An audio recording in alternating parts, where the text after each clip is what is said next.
ओम नमो भगवते वासुदेवाय। ओम नमो भगवते वासुदेवाय। ओम नमो भगवते वासुदेवाय। ओम नमो भगवते वासुदेवाय। ओम नमो भगवते वासुदेवाय। ओम नमो भगवते वासुदेवाय। नारायणं नमस्कृत्यं नारायणं नमस्कृत्यं नरं चैव नरोत्तमं नरं चैव नरोत्तमं देवीं सरस्वतीं व्यासं देवीं सरस्वतीं व्यासं ततो जयमुदीरये। जयमुदीरये। नष्टप्रायेषु अभद्रेषु नष्टप्रायेषु भद्रेषु नित्यं भागवत सेवया नित्यं भागवत सेवया भगवति उत्तम श्लोके भगवती उत्तम श्लोके भक्तिर्भवति नैष्टिकी। भक्तिर्भवति नैष्टिकी। ग्रंथराज में भागवतम की स्कंद 4 अध्याय 6 श्लोक संख्या 26। ययोहो जिन दोनों नदियों में तत्स्नान उनके स्वर्ग की सुंदरियों के स्नान से उनके सभी सुंदरियों के स्नान से विभ्रष्ट गिरे हुए नव ताजे कुमकुम चूर्ण से इंद्रम पीला वितृषः प्यासे होने पर प्यासे न होने पर अपि पिबंती पीते हैं अम्भः जल पाययन्तः पिलाते हैं गजः हाथी गजिहि हथिनिया ययोस्तत्स्नान विभ्रष्ट नव कुंकुम पिंजरं पितृशोऽपि पिबन्त्यं वह पायन्यन्तो गजा गजी। स्वर्गलोक की सुंदरियों द्वारा जल में स्नान करने के पश्चात उनके शरीर के कुमकुम के कारण वह जल पीला तथा सुगंधित हो जाता है। अतः वहाँ पर स्नान करने हेतु हाथी अपनी अपनी पत्नियाँ हथनियों के साथ आते हैं और प्यासे ना होने पर भी वे उस जल को पीते हैं। तार हेम मोती तथा सोने का महारत्न बहुमूल्य रत्न विमानों का शत सैकड़ों संकुला कुंजित जुष्टा व्यक्त होगा गया पुण्यजन स्त्रीभिः यक्षों की पत्नियों द्वारा यथा जिस प्रकार खम आकाश सतड़ित घनम बिजली तथा बादलों से युक्त तार हेम महारत्न विमानाशत संकुला जुष्टां पुण्यजन स्त्रीभिर् यथा खम सतड़ित घनम। स्वर्ग के निवासियों के विमानों में मोती सोना तथा अनेक बहुमूल्य रत्न जड़े रहते हैं। स्वर्ग के निवासियों की तुलना उन बादलों से की गई है जो आकाश में रहकर बिजली की चमक से सुशोभित रहते हैं। तात्पर्य: यहाँ पर जिन विमानों की चर्चा है वे हमारे परिचित विमानों से भिन्न हैं। श्रीमद् भागवतम तथा समस्त वैदिक साहित्य में विमान के अनेक वर्णन। विभिन्न लोकों में भिन्न भिन्न प्रकार के विमान होते हैं। इस पृथ्वीलोक में विमान यंत्र चालित है, किंतु अन्य लोकों के विमान मंत्र बल से चालित होते हैं, ना कि यंत्र से। वे विशेषतः स्वर्गलोक के निवासियों के आमोद प्रमोद के लिए ही उपयोग में लाए जाते हैं, जिससे वे एक लोक से दूसरे लोक में जा सकें। सिद्ध लोक में तो विमान के बिना ही एक ग्रह से दूसरे ग्रह की यात्रा की जा सकती है। स्वर्ग के सुंदर विमानों की तुलना यहाँ पर आकाश से की गई है, क्योंकि वे आकाश में उड़ते हैं। यात्रियों की तुलना बादलों से की गई है। स्वर्ग के निवासियों की मनोरम ललनाओं की तुलना बिजली से की गई। कुल मिलाकर उच्च लोक के यात्रियों के साथ कैलाश पर आए हुए विमान देखने में अत्यंत मनोहर लगते थे। हित्वा पीछे छोड़कर यक्ष ईश्वरः यक्षों के स्वामी कुबेर का पुरी लोक निवास स्थान वनम जंगल सौगंधिक नामक च तथा तत् वह द्रुमः है वृक्षों से कामदुघ्य है कामनाओं को पूरा करने वाले हृदयम आकर्षक चित्रित माल्य पुष्प फल छदः पत्तियों से हित्वा यक्षेश्वर पुरीं वनं सौगन्धिकं च तत् द्रुमः कामदुघैर्हृद्यं चित्रमाल्यफलच्छदः। यात्रा करते हुए देवता सौगंधिक वन से होकर निकले, जो अनेक प्रकार के पुष्पों, फलों तथा कल्प वृक्षों से पूर्ण थे। इस वन से जाते हुए उन्होंने यक्षेश्वर के प्रदेशों को भी देखा। तात्पर्य: यक्षेश्वर को कुबेर भी कहा जाता है और वे देवताओं के खजांची हैं। वैदिक साहित्य में उनका जो वर्णन हुआ है उसमें यह बताया गया है कि वे अत्यंत धनी हैं। इन श्लोकों से लगता है कि कैलाश कुबेर के निवास स्थान के निकट ही है। यहाँ इसका भी उल्लेख है कि वन कल्प वृक्षों से पूर्ण है। ब्रह्म संहिता से हमें कल्प वृक्ष के विषय में जानकारी मिलती है, जो वैकुंठ लोक में विशेष रूप से कृष्ण लोक में पाया जाता है। यहाँ पर हमें पता चलता है कि ऐसे कल्प वृक्ष भगवान कृष्ण की कृपा से शिव के आवास कैलाश में भी पाए जाते हैं। ऐसा प्रतीत होता है कि कैलाश का विशिष्ट महत्व है। यह प्राय भगवान श्री कृष्ण के धाम सदृश है। तो हम लोग चर्चा कर रहे हैं यहाँ पर कि ब्रह्मा जी सभी देवताओं के सहित भगवान शिव को मनाने जा रहे हैं, और जब जाते हैं कैलाश पर तो वहाँ पर जब प्रवेश करते हैं तो किस प्रकार का सौंदर्य वहाँ पर विद्यमान है, उसकी चर्चा हो रही है। तो सुंदर नदियों में जो है वो बहुत ही सुगंधित जल है, और वो कुमकुम और उसके रंग से भी वो रंगी हो चुका है। वहाँ पर हाथी हथनियाँ स्नान कर रहे हैं, और अनेक बहुमूल्य रत्नों से जड़े विमानों में वो स्वर्ग के निवासी वहाँ से आते जाते रहते हैं। और कुबेर का जो निवास स्थान है उससे होते हुए वो निकल रहे हैं, तो वहाँ पर बहुत ही सुंदर वन है, बहुत ही सुंदर वृक्ष हैं, कल्प वृक्ष हैं। कि वहाँ पर कल्प वृक्ष का मतलब क्या है? जिसकी कामना करो वो वहाँ पर पूरी हो जाएगी। तो ऐसे वृक्ष जो हैं वो भगवान शिव के कैलाश स्थान पर हैं। तो भगवान शिव का जो धाम है, वास्तव में ने पहले भी जो चर्चा की थी कि आध्यात्मिक जगत का एक अंश है, जहाँ पर भगवान शिव अपने भक्तों के साथ रहते हैं। तो जो लोग भगवान शिव की उपासना करते हैं तो वो ऐसे धाम में जा सकते हैं। यान्ति देवव्रता देवान् पितॄन् यान्ति पितृताम् भूतानि यान्ति भूतेज्या मत् भक्ता यान्ति मामपि। भगवान कृष्ण गीता में कहते हैं कि जो जिसकी पूजा करेगा मृत्यु के बाद वो उसके लोक में जा सकता है। मृत्यु के बाद क्यों? क्योंकि इस शरीर से हम लोग हर ग्रह में नहीं जा सकते। जैसे इस शरीर से हम पानी में बहुत ज़्यादा देर नहीं रह सकते, मछलियाँ रह सकती हैं। तो अगर हमें पानी में रहना है तो हमें वैसा कुछ शरीर चाहिए जो जैसा मछली का होता है। इस शरीर से हम ज़्यादा देर नहीं उड़ सकते, पक्षी उड़ सकते हैं। पक्षी जैसा शरीर होगा तो हम ज़्यादा देर हवा में रह सकते हैं। तो ऐसे ही देवताओं जैसा शरीर होता है तो देवलोक में, भगवान शिव जैसा शरीर होगा तो कैलाश लोक में, और भगवान विष्णु जैसा दिव्य सच्चिदानंदमय स्वरूप होगा तो भगवान के नित्य धाम पर। तो इसलिए भगवान ने कहा कि जो जिसकी उपासना करेगा वो उसके लोकों में जाएगा।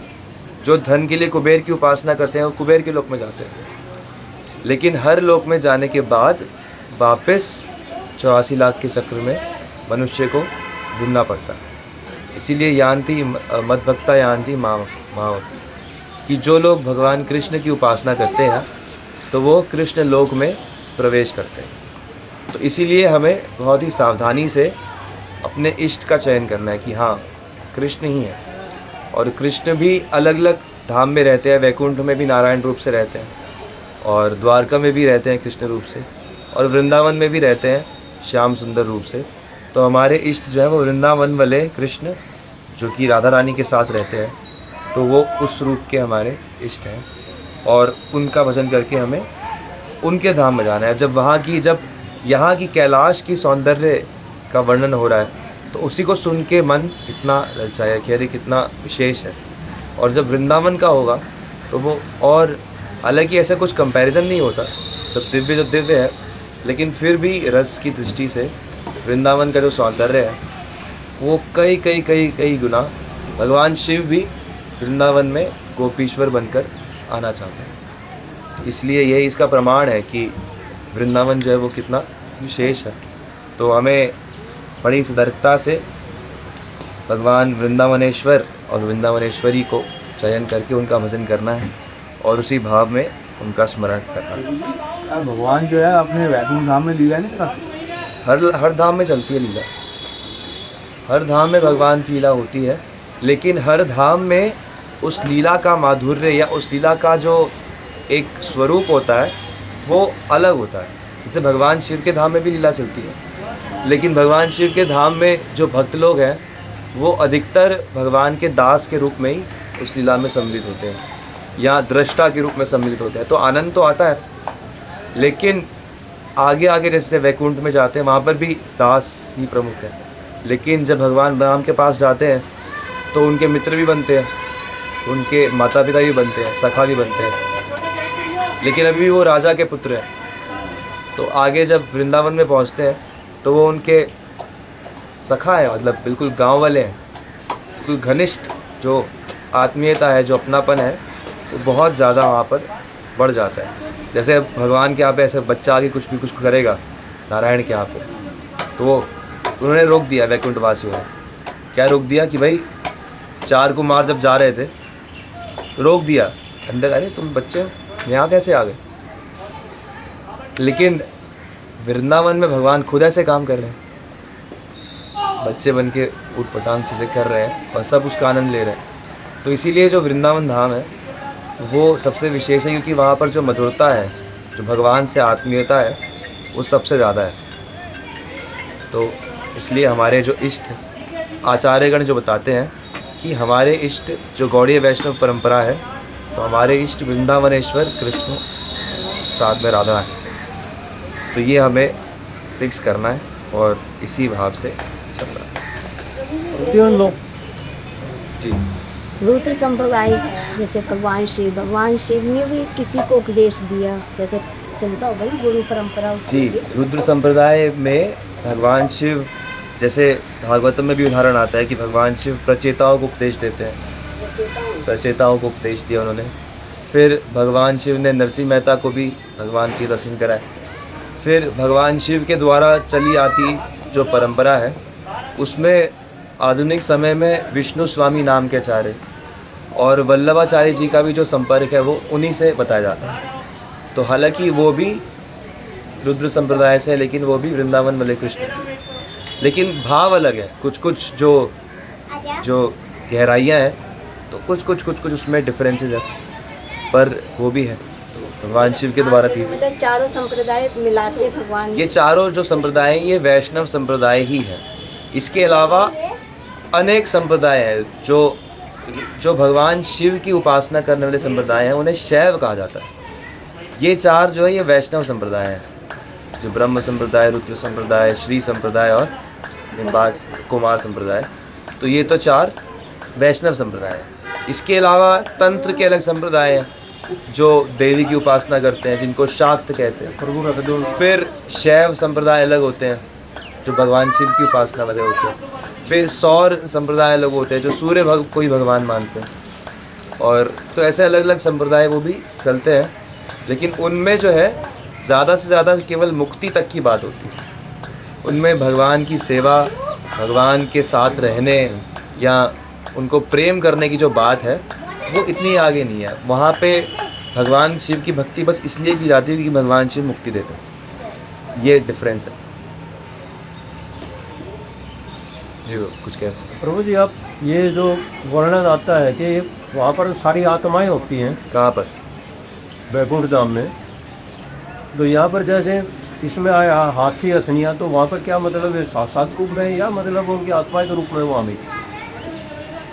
मतलब जो आत्मा शांत भाव में होती है, भगवान की कुछ लीला आस्वादन करना चाहती है, भगवान को कुछ लीला आस्वादन करवाना चाहती है। मान लो भगवान की इच्छा है हाथी हथनियों का खेल देखने की, या मयूरों का नृत्य देखने की, तो कुछ भक्त, जैसे भजन भी है ना, मैं बन के मोर नाचूं, ऐसा है ना भजन। तो भक्त लोग तो क्या चाहते हैं, भगवान को खुश करना है।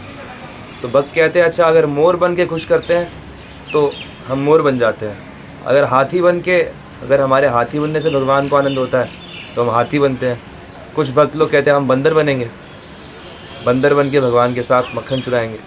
तो अलग अलग भक्त जैसे जैसा संग होता है, जैसी जैसी उनकी हृदय की इच्छाएं विकसित होती हैं, या कई बार रूप बदलते भी रहते हैं भक्त लोग वहाँ पर, कि हम आज हाथी बन के भगवान को आनंद दे रहे हैं, कल हिरण बन के देंगे, ऐसा भी होता है।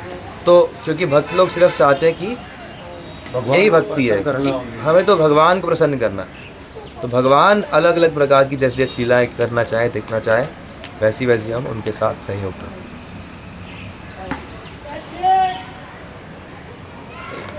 ग्रंथराज श्रीमद् भागवतम की भजहु रे मन श्रीनंदनंदन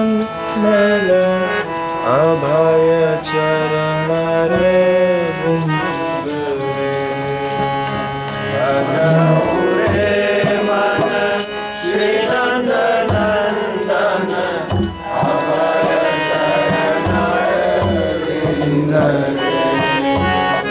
दुर्लभ मानव जन्म सत्संग, दुर्लभ मानव जन्म सत्संग, दयालु भव सिंधु, दयालु भव सिंधु,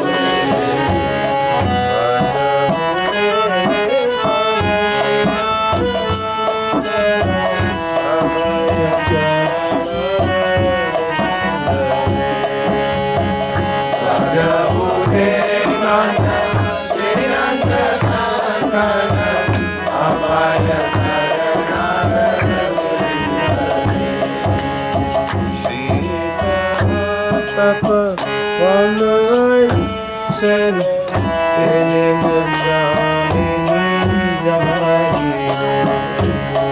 शिव आतप वनवाइशन तेने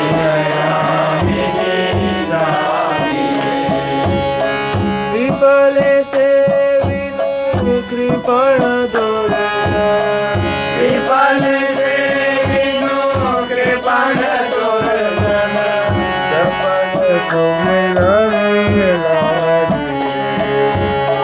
चपल सुख जग लागिए,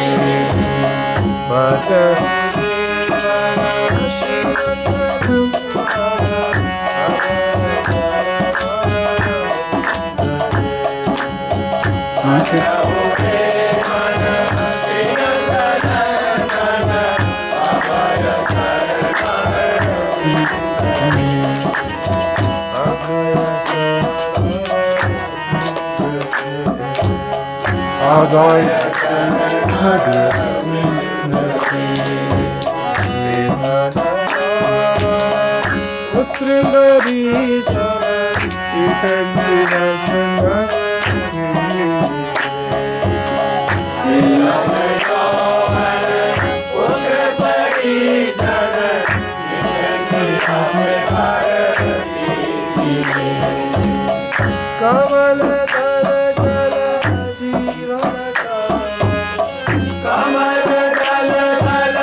जीवन कलमल कमल दल जल जीवन कमल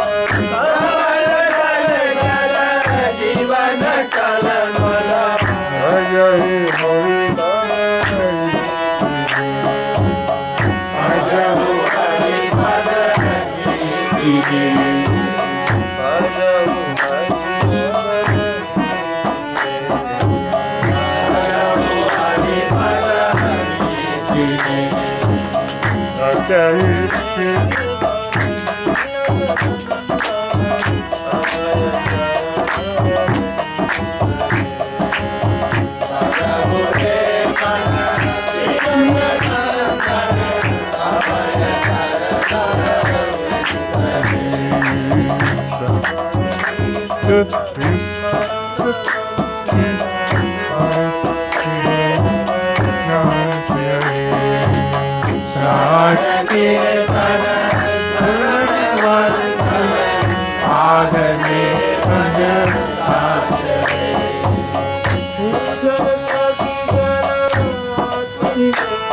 पूजन सखी जन आत्मनिवेदन पूजन सखी जन आत्मनिवेदन पूजन सखी जन आत्मनिवेदन पूजन सखी जन आत्मनिवेदन गोविंद दास विलास गोविंद दास विलास गोविंद दास